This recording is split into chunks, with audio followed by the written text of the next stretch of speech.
আসসালামু আলাইকুম। SM soft কোডারের পক্ষ থেকে সবাইকে স্বাগতম। আজকের এই টিউটোরিয়ালে যে বিষয়টি নিয়ে আলোচনা করব তা হলো সিএসএস প্যাডিং। তো সিএসএস প্যাডিং কিভাবে ইউজ করে এই বিষয়টা জানবো। তাহলে প্রথমে আমি এক ফোল্ডার ক্রিয়েট করে নেই সিএসএস টিউটোরিয়ালে। আচ্ছা, এটা হবে পার্ট 6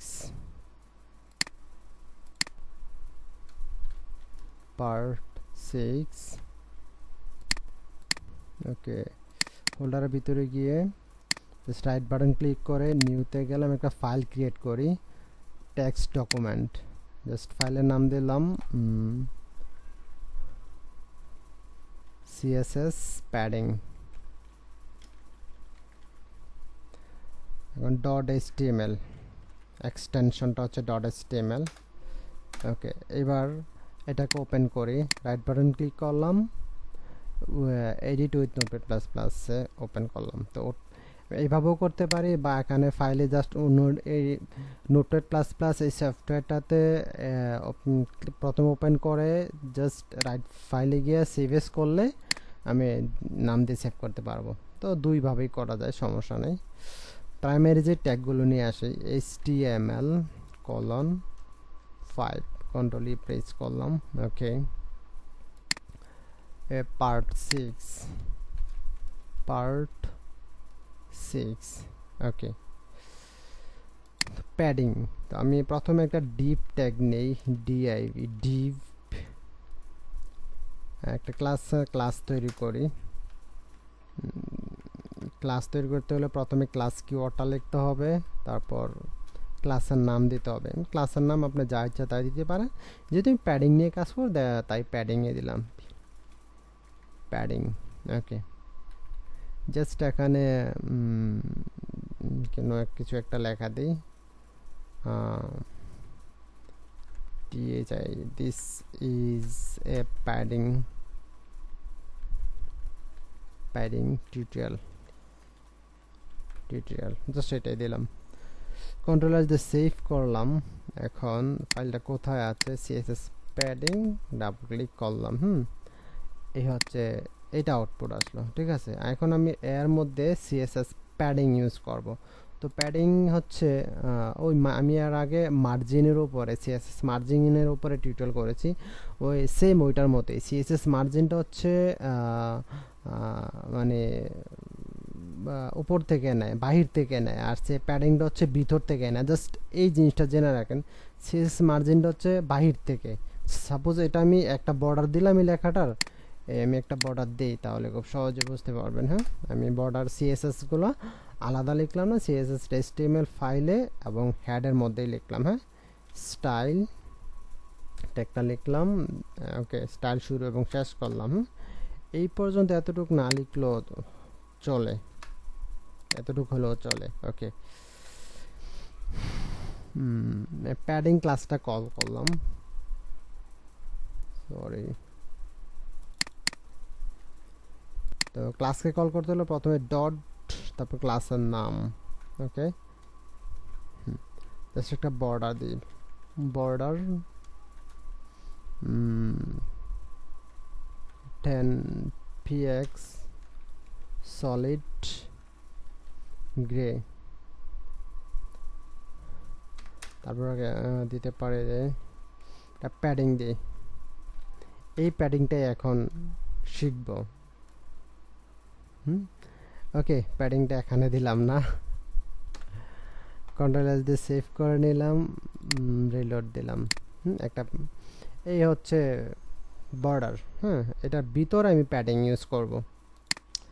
তাহলে সিএসএস গুলো এক লাইনেও লেখা যায়, বা আমি এখন এখানে দিয়ে যাই লিখতে পারবো, বা নিচে নিচেও লেখা যায়। তবে নিচে নিচে লেখাটা বেস্ট প্র্যাকটিস, খুব সহজে বুঝতে পারবেন। আপনার কোড দেখে অন্য কেউ যদি খুব সহজে বুঝতে পারে, এটা হলো বেস্ট প্র্যাকটিস, ঠিক আছে।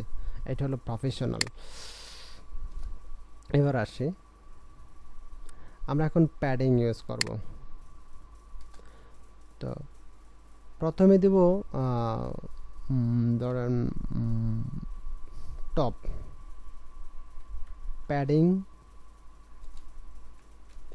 টপ, সাপোজ প্যাডিং টপ দিলাম 60 px, কন্ট্রোল এস দিয়ে সেভ করলাম, রিলোড দিলাম।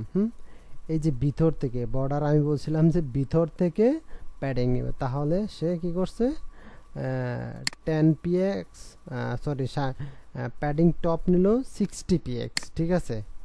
কোথায় থেকে? টপ থেকে, ভিতরে টপ থেকে নিচে। তারপরে বটম দিলাম, প্যাডিং বটম দিলাম 60 px এ দিলাম। ইচ্ছা আপনি উপরে নিচে কম দিতে পারেন, বেশি দিতে পারেন, নো প্রবলেম। ওকে, এবার কন্ট্রোল এস দিয়ে সেভ করলাম, রিলোড দিলাম। এই আমি একটু করে আউটপুট দেখছি, এটা হচ্ছে খুব সহজে বুঝতে পারবেন, যেহেতু এই টিউটোরিয়ালটা হচ্ছে বিগিনারদের জন্য। এরপর প্যাডিং রাইট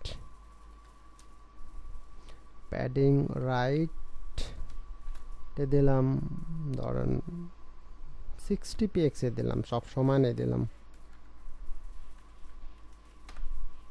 আর প্যাডিং লেফট,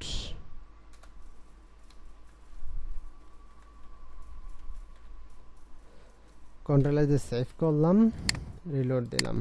এই ঠিক আছে, লেখাটা আমি যে এটা তো হচ্ছে এই থেকে এই পর্যন্ত, ঠিক আছে। এখন যদি আমি লেখার টেক্সট লাইন সেন্টার দিয়ে দিই, টেক্সট লাইন সেন্টার, দেখবো যে মাঝখানে থাকবে, কারণ চতুর্পাশে 60 দিয়েছি তো, এই কারণে মাঝখানে, ঠিক আছে। তার মানে সে এই পাশ থেকে, এখন এটা বুঝি, সহজেই বুঝতে পারবেন। প্যাডিং টপ মানে উপরে, বটম মানে নিচে, আর রাইট মানে রাইটে, আর লেফট হলো লেফটে, ঠিক আছে। তো বুঝতেই পারছেন বামে। এই প্রথম 60 হচ্ছে উপর থেকে, পরের 60 হচ্ছে লেফট থেকে, সরি বটম হচ্ছে নিচ থেকে, আর তারপরে বটম রাইট হচ্ছে যে এই সাইড থেকে, আর লেফট হচ্ছে এই সাইড থেকে, বটম নিচ থেকে, ঠিক আছে। এইভাবে ইউজ করা যায়। এখন এইভাবে না করেও আলাদাভাবে করা যায়, অন্যভাবেও করা যায়। দ্যাট মিনস হচ্ছে এক লাইনেও আপনি এই কাজটা করতে পারবেন, ঠিক আছে। এর আগে মার্জিন যেভাবে করেছি, জাস্ট এই প্রপার্টিজ এবং ভ্যালুগুলো একটু আলাদা করে রাখি। কন্ট্রোল ভি দিয়ে রাখলাম এখানে। ওকে, ডিলিট করে দিলাম, কন্ট্রোল এস দিয়ে সেভ করলাম। এবার দেখি, ওকে, এটা ঠিক আছে। আমি এখন এইভাবে করব। সাপোজ লিখলাম প্যাডিং, এখানে লিখবো জাস্ট প্যাডিং, এতক্ষণ padding top right left bottom লিখছি, আমি এগুলা লিখবো না। আমি এক লাইনে লিখবো, লেফট রাইট, আপনার টপ বটম এটি অটো নিয়ে নেবে। প্রথম দিলাম ধরেন 60 px, ওকে, সরি 60 px। এখানে দেখেন এই মিস্টেকগুলো হইতে পারে, আপনি এই যে জিরোর জায়গায় ও দিয়ে দিতে পারেন, তাহলে কিন্তু হবে না। ওকে, px, কন্ট্রোল সেভ করলাম। এটা কোথা থেকে, এটা একটা ভ্যালু যদি দেন তাহলে চতুর্পাশ থেকে নেবে, তার মানে সে চতুর্পাশ থেকে নিয়েছে, ঠিক আছে। এদিক থেকে 60 নিয়েছে, এদিক থেকে 60 নিয়েছে, এটা মনে মনে ধরেন যে এটা এই এতটুকু এই পর্যন্ত, ঠিক আছে। তারপরে বটম থেকে নিয়েছে, রাইট থেকে নিয়েছে। দুইটা ভ্যালু যদি দেই তাহলে কি হবে, সরি, দুইটা ভ্যালু যদি এখান থেকে ধরেন 60 দিলাম, এটা দিলাম ধরেন 200 px, কন্ট্রোল এস দিয়ে সেভ করলাম। এবার দুইটা ভ্যালু দিলে প্রথম ভ্যালুটা কি নিয়েছে, সেটা প্রথমটা এখন হবে, প্রথম ভ্যালুটা টপ এবং বটম, উপর এবং নিচ থেকে, আর দ্বিতীয় ভ্যালুটা রাইট এবং লেফট থেকে নিয়েছে, ঠিক আছে। এবার রিলোড দিয়ে দেখি, এই যে দেখুন, ঠিক আছে। প্রথম ভ্যালুটা টপ আর বটম, দ্বিতীয় ভ্যালুটা রাইট এবং লেফট। এবার যদি তিনটা দেই, সাপোজ 300 px দিলাম, কন্ট্রোল এস দিয়ে সেভ করি।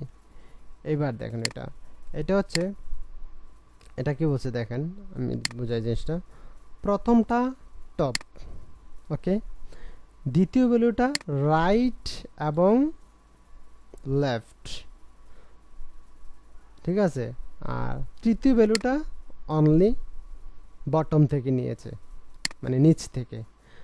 এর আগে দুইটাই যখন ভ্যালু দিয়েছিলাম তখন এটা বাদ দিয়ে তখন এই 16 টপে এবং বটমে, এখন তিনটা ভ্যালু দিয়েছি, এটা অনলি টপ আর এটা অনলি বটম আর এটা দুই পাশ থেকে রাইট এবং লেফট থেকে, ঠিক আছে। চারটা যদি দেই, এটা দিলাম ধরেন 400 px, এটা খুবই সিম্পল। টপ থেকে শুরু হবে, প্রথম হলো টপ উপর থেকে, তারপর হচ্ছে রাইট, তারপর হচ্ছে বটম, তারপর লেফট, ঠিক আছে। এই যে দেখুন, এটা চারটা ভ্যালু যদি থাকে, টপ প্রথমে এই টপ থেকে, তারপর হচ্ছে এই টপ থেকে, তারপরে হচ্ছে রাইট থেকে, তারপরে বটম থেকে, তারপরে লেফট থেকে। Very simple. তাহলে খুব সহজেই বুঝতে পারলেন যে প্যাডিং কীভাবে ইউজ করে। এর আগে টিউটোরিয়ালে মার্জিন কীভাবে ইউজ করে এই জিনিসগুলো দেখালাম। Padding margin is a very very important. Okay, যদি না বুঝেন তাহলে এই টিউটোরিয়ালটা একটু বারবার দেখবেন, খুব সহজে বুঝতে পারবেন, ঠিক আছে। আর এরপরও যদি না বোঝেন তাহলে কমেন্ট সেকশনে কমেন্ট করে বলবেন, আরও ভালোভাবে বুঝিয়ে দেবো, ঠিক আছে।